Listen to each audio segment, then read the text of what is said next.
Bubblegoth is about putting things together that don't necessarily go together. So even when you think about like Zero Gravity, it's kind of, the beats are really, really hard, but if you actually just took it down as a song, it's a very delicate, you know, song, and it has this piano that is very delicate. So I'm trying to kind of just mix these ethereal things with really hard beats. And that's kind of like the overall vibe of the new album as well.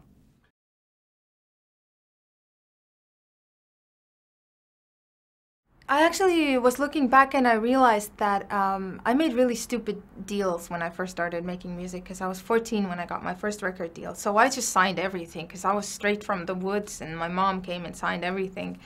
And I realized that even the people that at that point were taking advantage of me, I realized that there was somebody that, you know, there was this, I had a manager a long time ago and he was actually totally taking advantage of me, but he also bought me my first laptop.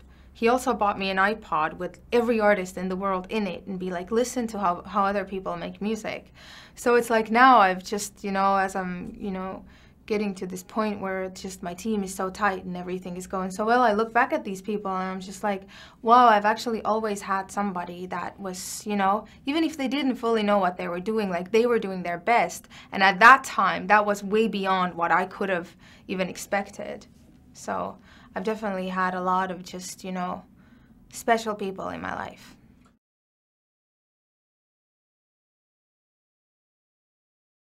You know, people are always like writing artists on Facebook and being like, how do you start? How do you start? Right now, I feel like we're at a time now where there's no limits, really. So you can do whatever you want and just put it on YouTube, and if it's good, people will find it. So that's, you know, every kid now with a laptop has a voice. So just work hard and don't give up, you know, because I've realized that it's not really so much about who's the best, it's more about who gives up last.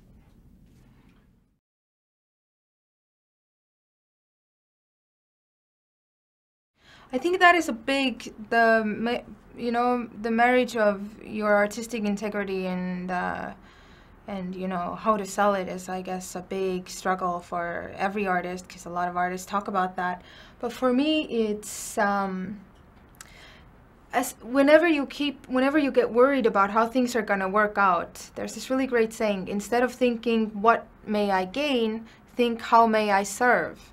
So if you're delivering a true message to your fans, and I just really believe that love energy is so powerful, that if you do something that you believe in, of course, be good, get good, you know, write those songs good, you know, and not just in your corner, you know, 5-minute instrumental tracks, which I love too, but, you know, but it's just about keeping the focus and like good melodies and good lyrics, I guess, in the end, right?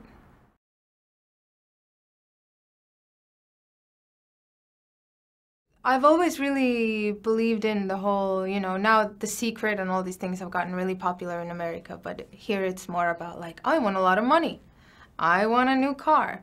For me, it was just like, there was just no other way, because there was just no way that I was going to stay where I was at, you know. It was a very, very small town, very restricted, like, I never had anybody around me that I found inspiring, and I didn't know anything else, but I was like, there has to be something else. So it was just, you know, it's about just never giving up, no matter how difficult it gets, you know.